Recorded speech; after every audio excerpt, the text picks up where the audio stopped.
Greetings to you all. This is Father Simon Willis, missionary in Scotland, and today is the 29th of January, and it's Thursday of the third week in Ordinary Time.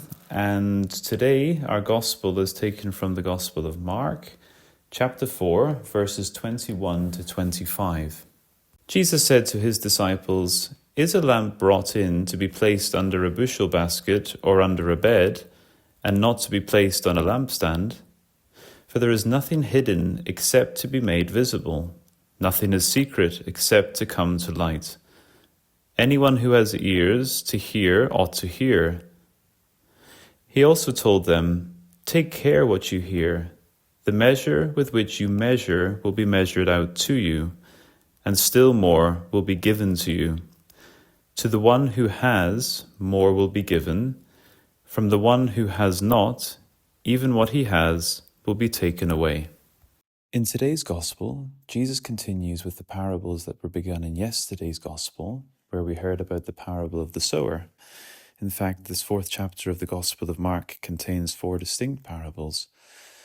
Today, Jesus tells his listeners, and all of us, "Is a lamp brought in to be placed under a bushel basket or under a bed, and not to be placed on a lampstand?" Of course, there are many things we could say about the parable, but one that sticks out is what Jesus says about the nature of light. Light is meant for shining and illuminating. It doesn't light up itself, but rather other things. If it doesn't do that, then it's defeating its purpose, going against its nature and what it is called to be.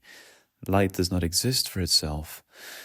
Elsewhere, Jesus in the Gospel of Matthew tells us in his Sermon on the Mount, "You are the light of the world. A city set on a mountain cannot be hidden, nor do they light a lamp and then put it under a bushel basket. It is set on a lampstand where it gives light to all in the house. Just so, your light must shine before others, that they may see your good deeds and glorify your heavenly Father." So we're reminded that our purpose, our calling, is to make clear the way to God, to shine brightly on the path so that others might be led by means of us to heaven. When Jesus said to his followers that they are the light of the world, he demanded nothing less than that they should be like himself. We as followers of Jesus must shine with the reflection of his light, reflecting his light like a mirror, or like the moon reflects the light of the sun. The more we strive personally to become like Jesus, the more we will illumine and help others. The radiance which shines from the Christian comes from the presence of Christ within the Christian's heart.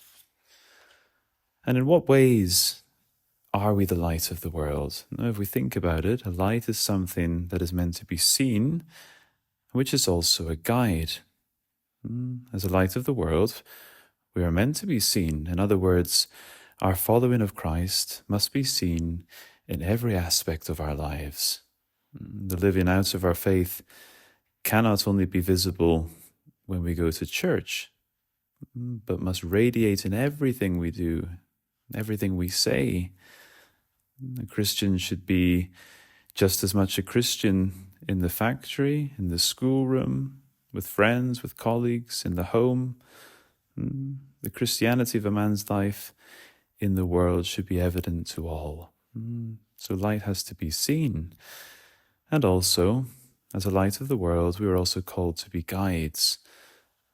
We know that a light is something to make clear the way. For example, at the airports, along the runway, there are always lights to guide the planes safely to land. In the same way, a Christian must be a light making the way clear to others. And that is to say, a Christian must of necessity be an example.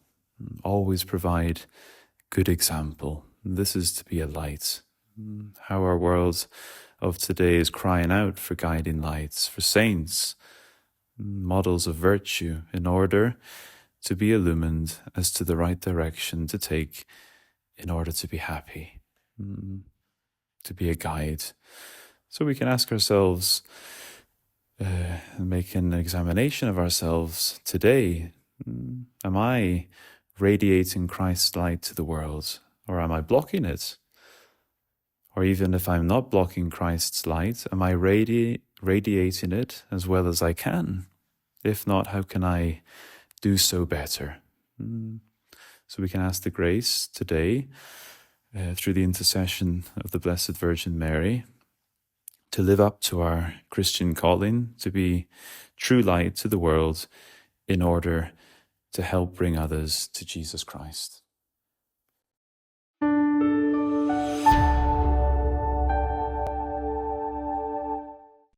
If you found this video fruitful, please feel free to share it with a friend, a family member, or if you would like to learn more about our missionary priests throughout the world and how to support them, please visit IVE.org.